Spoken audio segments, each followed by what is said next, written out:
Question number 17 same to same question number 16 की तरह है। Find the equation of the curve passing through the point 0,2। जो ये curve है जो हम निकालने वाले हैं वो पास हो रही है 0,2 से। ओके, ये बात तो हमें समझ में आ चुकी है। ये हम कब यूज करेंगे? जब हम इक्वेशन निकाल लेंगे उसमें हम x की वैल्यू 0, y की वैल्यू 2 पुट करके कांस्टेंट c की वैल्यू फाइंड करेंगे। ओके, तो ये हमें गिवन है हमेशा की तरह। उसके बाद पढ़ो क्या लिखा है। Given that the sum of the coordinate of any point on the curve. Sum of the coordinate, coordinate क्या होता है? x, y है ना, एक x कोऑर्डिनेट होगा एक y।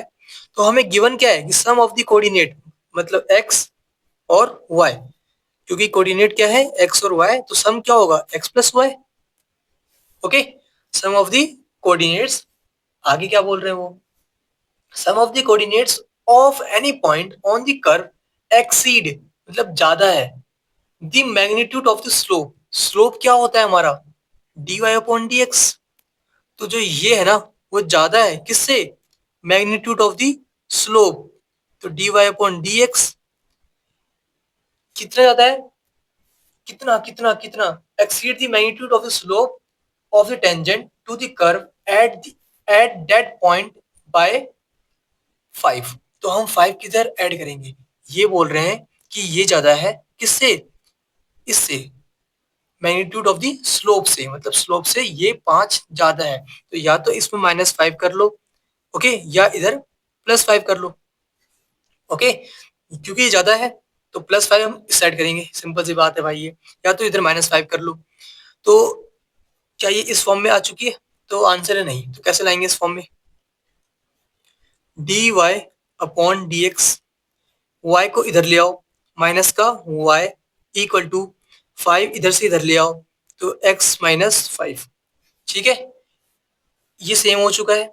ये निकालना आपको आ चुका होगा, बस आपको स्टेटमेंट पढ़नी है और उस हिसाब से वैल्यूज लिखनी है, कुछ नहीं करना है, कुछ खास नहीं। इसे मैं सॉल्व कर रहा हूँ तो मैंने ये चेंज करके ये लिख दिया। अब बताओ p की वैल्यू क्या होगी और q की वैल्यू क्या होगी? p क्या है? जो y के साथ में है मतलब माइनस का 1, और q क्या है? जो इक्वल टू के बाद है मतलब x माइनस 5। if क्या होगा हमारा? Integrating factor. if की वैल्यू होगी हमारे पास e की power integration p dx। p है हमारा -1 dx। -1 का इंटीग्रेशन क्या आएगा? -x, मतलब e की पावर -x आ गया। ओके, तो ये हमारे पास if की वैल्यू आ चुकी है। हमें क्या निकालना है? जनरल सॉल्यूशन निकालना है पहले तो जनरल सॉल्यूशन क्या मिलने वाले हैं बताओ? y इंटू में if, मतलब y इंटू में if की वैल्यू क्या है? e की पावर -x इक्वल टू में इंटीग्रेशन ऑफ q। q क्या है हमारे पास? q है हमारे पास x माइनस 5। ओके, फिर इनटू में if होगा, मतलब e की पावर -x आने वाला है dx, प्लस एक कांस्टेंट वैल्यू करनी होती है तो प्लस का सी कर दो। ये वैल्यू आ चुकी है। अब आप बस इसे इंटीग्रेट कर दो और हमें आंसर मिल जाएगा y इंटू में e की power -x equal to x into में ये करोगे तो क्या मिलेगा? इंटीग्रेशन ऑफ x e की पावर -x। ओके, उसके बाद 5 इंटू में ये करोगे तो क्या मिलेगा? -5 e की पावर -x। ठीक है, इंटीग्रेशन dx, यहाँ पे भी dx लिख लो, प्लस सी। तो ये वैल्यू मिल रही है हमें। जल्दी से इसे सॉल्व कर लो। तो बताओ इंटीग्रेशन ऑफ e की पावर -x क्या होता है? पिछले क्वेश्चन में हमने किया था। e की पावर -x का इंटीग्रेशन हमारे पास आता है माइनस e की पावर -x। ठीक है, ओके, कैसे आया? आप e की पावर माइनस जो पावर है ना -x को t मान लो, ये आ जाएगा, जो हमने पिछले क्वेश्चन में भी किया था। तो मैं इसे यूज करने वाला हूँ। और यहाँ पे ना दो दो वेरिएबल मल्टीप्लाई में है, तो ये और ये मल्टीप्लाई में है, तो एक को u और एक को v मान के सॉल्व करना होगा हमें, है ना। तो u क्या होने वाला है और v क्या होने वाला है? आई इनवर्स एल लॉग ए अलजेब्रा। तो पहले अलजेब्रा आता है, मतलब ये u होने वाला है, फिर बाद में आता है एक्सपोनेंट, तो ये हमारा v होने वाला है। फॉर्मूला हमारे पास ये रहा, इसको यूज कर लो और सॉल्व कर लो। तो मैं सॉल्व करता हूँ जल्दी जल्दी। तो ये क्या आने वाला है, y इंटू में e की power minus x equal to u into integration of v, u क्या है हमारा x, तो x इंटू में इंटीग्रेशन ऑफ v मतलब e की पावर माइनस एक्स dx, फिर माइनस आएगा यहाँ पे, फिर एक बड़ा सा इंटीग्रेशन जिसके अंदर डिफरेंशिएशन होगा d अपॉन dx किसका, x का, फिर इंटू में इंटीग्रेशन किसका, वापिस से e की पावर माइनस एक्स का dx, ब्रैकेट क्लोज dx, फिर माइनस है तो माइनस 5 का 5, इंटीग्रेशन ऑफ e की पावर माइनस एक्स, तो इसकी वैल्यू क्या होती है, माइनस e की पावर माइनस एक्स, हमने लिख रखा है यहाँ पे, ओके, प्लस का c, इसे सॉल्व कर लो, y इंटू में e की power minus x equal to x, इसकी वैल्यू क्या आएगी, माइनस e की पावर माइनस एक्स, तो माइनस मैंने यहाँ लिख दिया, e की पावर माइनस एक्स यहाँ पे आ चुका है, फिर minus d upon D x x का 1 होता है, तो इसकी वैल्यू 1 आने वाली है,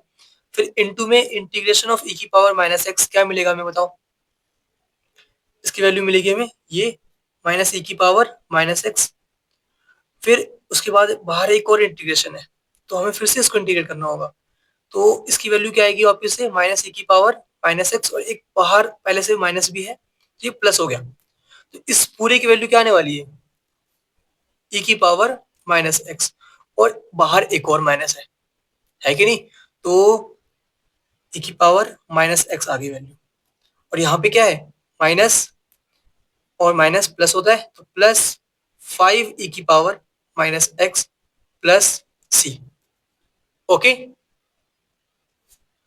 तो ये तो आंसर आ चुका है लगभग अब, तो इसे और सॉल्व कर लो, y इंटू ई की power minus x equal to minus X E की power minus X, minus E की पावर माइनस एक्स और प्लस 5 ई की पावर माइनस एक्स, तो ये माइनस प्लस माइनस हो जाएगा, तो प्लस 4 आएगा ई की पावर माइनस एक्स प्लस सी, ओके, ये वैल्यू मिल चुकी है हमें, अब हमें करना क्या है, अब एक काम कर सकते हो, e की पावर माइनस एक्स यहाँ पे भी है, यहाँ पे भी है, यहाँ पे भी, तो पूरे को e की पावर माइनस एक्स से डिवाइड कर लो, तो क्या मिलेगा हमें, हमें यहाँ पे y मिलेगा, यहाँ पे माइनस का x बच जाएगा, यहाँ पे प्लस का 4 बच जाएगा, और यहाँ पे c अपॉन में c के डिवाइड में क्या आएगा e की पावर माइनस एक्स, तो इसको आप लिख सकते हो c इंटू में e की पावर x, पावर नेगेटिव है ऊपर जाके पॉजिटिव हो जाएगा, c इंटू ई की पावर x, ओके, तो ये वैल्यू आ रही है हमारे पास, अब जल्दी से आप इसमें c की वैल्यू फाइंड कर लो और हमारा काम बन जाएगा, तो हम c की वैल्यू कैसे फाइंड करेंगे, हमें पता है कैसे फाइंड करते हैं, हमें क्वेश्चन में स्टार्टिंग में गिवन था कि जो ये लाइन है वो कहां से पास होगी, है कि नहीं, कहां से पास हो रही है 0,2 से, याद है कुछ, तो हम क्या करेंगे एट x इक्वल टू 0 और y इक्वल टू 2 पे चेक कर लेंगे, at x equal to 0 and y equal to 2, put करो और जल्दी से बताओ कि c की वैल्यू क्या आएगी, अगर मैं x की वैल्यू 0 पुट करूंगा और y की वैल्यू 2, तो ये रहा y, यहाँ पे 2 आएगा, इक्वल टू यहाँ पे x है 0 हो गया, यहाँ पे 4 आएगा, फिर प्लस c, x की वैल्यू क्या है 0, तो e की पावर 0 मतलब 1 होगा, तो ये c इंटू में 1 c आएगा, तो यहाँ से मैं c की वैल्यू क्या मिल गई, 4 को इधर ले जाओ, तो 2 माइनस 4 मतलब माइनस का 2 आएगा, c की वैल्यू क्या आई है हमारे पास माइनस का 2, तो करना क्या होता है हमें,